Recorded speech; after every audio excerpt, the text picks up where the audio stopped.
சும்மா ஒரு பேச்சுக்கு தான் சொன்னேன். அதை நான் கன்ஃபார்ம் பண்ணியிருந்தா நீ இந்நேரம் உயிரோடவே இருந்திருக்க மாட்டேன். சரி, இதுக்கு இன்னொரு வாட்டி எங்க அப்பாட்ட பேசி பார்க்கறேன். அவர் இந்த எலெக்ஷன்ல நிக்க வேண்டாம்னு சொல்றேன். நீங்க சொன்னா உங்க அப்பா உங்களை கேட்டு முடிவு மாத்தி பாரு சார். மாட்டார். உன் பேச்செல்லாம் உங்க அப்பா மதிக்கவே மாட்டாருன்னு எனக்கு நல்லா தெரியும். அதனால நானே போன் பண்ணி பேசிக்கிறேன். ஜானி, போன் வர்மா வர்மா வர்மா வேணாம், நானே பேசுறேன்.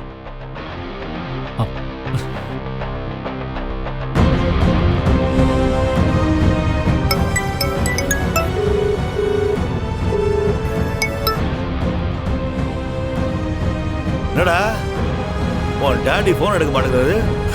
ரொம்ப பிஸியா இருப்பாரோ?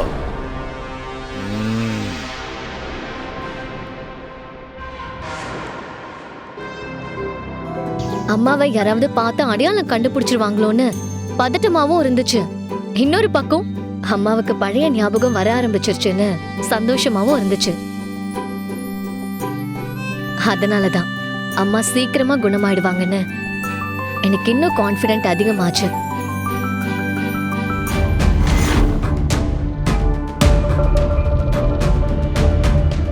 கண்டிப்பா நீ நினைக்கிறது நடக்கும் ஐலி. அம்மா கூடிய சீக்கிரமே முழுசா ரெக்கவர் ஆகி வந்துருவாங்க. நீ சொன்ன மாதிரியே சும்மா கம்பீரமா பழைய அர்ச்சனாவா. ஏன் ஐலி, இப்படி நடந்தா இன்னும் எப்படி இருக்கும்ல? எப்படி? வர்மாவா நாம பிடிச்சதுக்கு அப்புறம் அவனோட முடிவை அம்மாவே பாத்துக்கிற மாதிரி ஒரு சிச்சுவேஷன் வந்தா எப்படி இருக்கும்?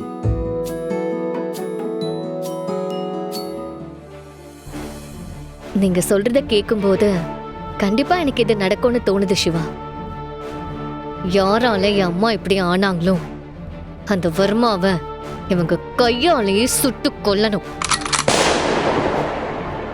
அப்படி மட்டும் நடந்துச்சுன்னா என் லைஃபே ஃபுல்ஃபில் ஆன மாதிரி இருக்கும்.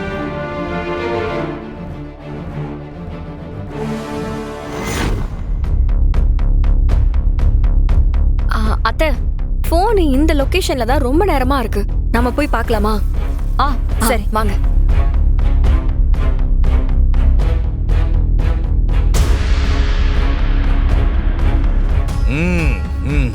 இன்னும் நான் யாருன்னு கண்டுபிடிக்க முடியாம முழிக்கிறீங்கன்னு நினைக்கிறேன். சரி, நானே சொல்லிடுறேன். நீங்க இப்ப எலெக்ஷன்ல நிக்கலாம்னு டிசைட் பண்ணிருக்கீங்கல்ல, அதுக்கு முக்கியமான காரணமே நான் தான். நான் யாருன்னு இந்த ஊருக்கே தெரியும். சொல்ல போனா இந்த கவர்மெண்டே என் கூட பின்னி பிணைஞ்சு இருக்கு.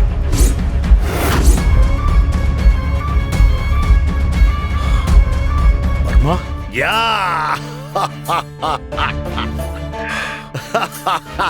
எஸ், பரவாயில்லையே, கரெக்டா கண்டுபிடிச்சிங்களே. வர்மா, டேய், உனக்கு எப்படிடா இந்த விஷயம்லாம் தெரியும்?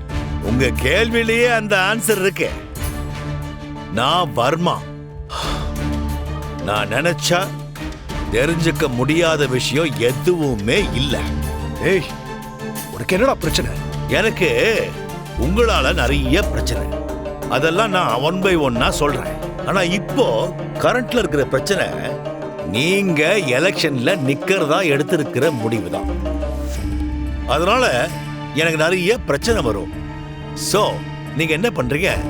எலெக்ஷன்ல நிக்கிறதா எடுத்த முடிவை மறந்துருங்க. அப்படி எதுவும் நடக்க கூடாது. என்னடா மிரட்டி பாக்குறியா? அப்படிதான் வச்சுங்களேன், அப்படிதான் வச்சுங்க. நான் சொன்னதை நீங்க செஞ்சுதான் சார் ஆகணும். இல்லைன்னா நான் பெருசா எதுவும் செய்ய மாட்டேன். இப்ப என் வாயால சங்கரி புருஷன் உதய பெருமாள்னு சொன்னதை ஊர் ஃபுல்லா போஸ்டரா அடிச்சு ஒட்டுவேன். யாருக்குமே தெரியாத உண்மை எனக்கு எப்படி தெரியும் யோசிக்கிறியா? அப்பெல்லாம் யோசி உன் டைம் எல்லாம் வேஸ்ட் பண்ணாத. உன்னால கண்டே பிடிக்க முடியாது. You understand? உங்க அப்பனை எலெக்ஷன்ல நிக்க விடாம தடுக்கிற வழியை பாரு. பர்மா, நான் அந்த சிவா மேல கோபமா இருக்கிறதுக்கு காரணமே நீ சொல்றது உண்மைதான். என்னடா சொல்ற? என் அப்பாவோட இன்னொரு வைஃப்னு சொன்னியே, அவங்களோட புள்ளன்னு சொல்லிட்டு தான் அந்த சிவா எங்க வீட்டுக்குள்ள வந்திருக்கான்.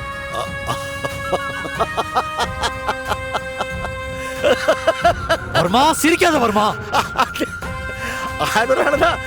அதனால உனக்கு அவனை பார்த்தாலே பத்திக்கிட்டு வருதா? இங்க பாரு, அவன் என் வீட்ல இருக்கிற வரைக்கும், ஏன் அவன் உயிரோட இருக்கிற வரைக்கும் என்னால எதுலயுமே கான்சென்ட்ரேஷன் பண்ண முடியாது. அதுக்கு காரணம் அவன் தான் என் அப்பாவோட மூத்த பையங்கிறது மட்டும் இல்ல, என் வீட்ல போலீஸ் இருக்கிறதா சொன்னேன்ல, அது அவன் தானான்னு எனக்கு ரொம்ப நாளா டவுட் இருக்கு வர்மா. எனக்கு தெரியும் அவன் தான். அவனை ஒரு வழி பண்ணணும் வர்மா. உன் டவுட்டுக்கெல்லாம் நான் எதுவும் பண்ணிட்டு இருக்க முடியாது, புரியுதா? முதல்ல போய் உன் அப்பனை எலெக்ஷன்ல நிக்கிறதுல இருந்து தடுக்கிற வழியை பாரு. இல்லைன்னா உங்க அப்பனை நான் போட்டுருவேன்.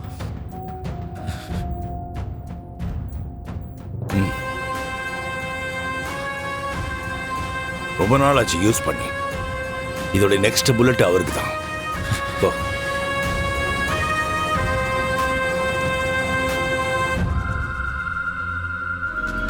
அதுவா, சிவா சார் கையில புதுசா காப்பு போட்டிருக்காரு. ஆனா 2 பேருமே இது எப்படி வந்துச்சுன்னு தெரியலன்னு சொல்றாங்க. இதுவா, நான் தான் சிவாக்கு போட்டு விட்டேன்.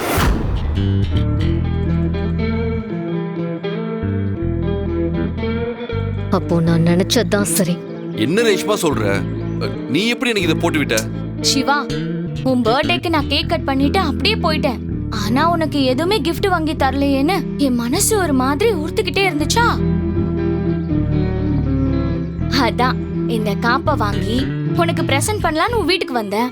அப்ப பார்த்து நீங்க 2 பேரும் நல்லா தூங்கிட்டு இருந்தீங்களா, அதான் டிஸ்டர்ப் பண்ண வேண்டான்னு சைலண்டா உன் கையில காப்பை போட்டுட்டு அங்க இருந்து கிளம்பிட்டேன். இத நாங்க நம்பிடணுமா? அது எப்படி? எங்க வீட்டு மெயின் டோர் க்ளோஸ்ல தான் இருக்கும். நீ அதை தாண்டி எங்க ரூமுக்குள்ள நுழைஞ்சு நைட்டோட நைட்டா இந்த காப்பை போட்டு விட்டுட்டு போனியா? பொய் சொன்னாலும் கொஞ்சம் பொருந்துற மாதிரி சொல்லு. நான் ஏன் பொய் சொல்லணும்? நிச்சயமா இத நான் தான் சிவாக்கு போட்டு விட்டேன். வேணும்னா இத வாங்கின பில்ல அப்புறம் நான் உங்க 2 பேர்கிட்டயும் காட்டுறேன். ஓகே? பில்ல காட்டினா மட்டும் நம்பிடுவோமா? மேம், இந்த காப்பை நீங்களும் வாங்கல, சாரும் வாங்கல. ஆனா ரேஷ்மா அவங்க தான் சாருக்கு போட்டு விட்டதா சொல்றாங்க. அப்போ இதை நீங்க நம்பிதானே ஆகணும். சரி சரி சரி, இந்த காப்பு விஷயத்தை விடுங்க. Reshma, anyway thanks. You're welcome.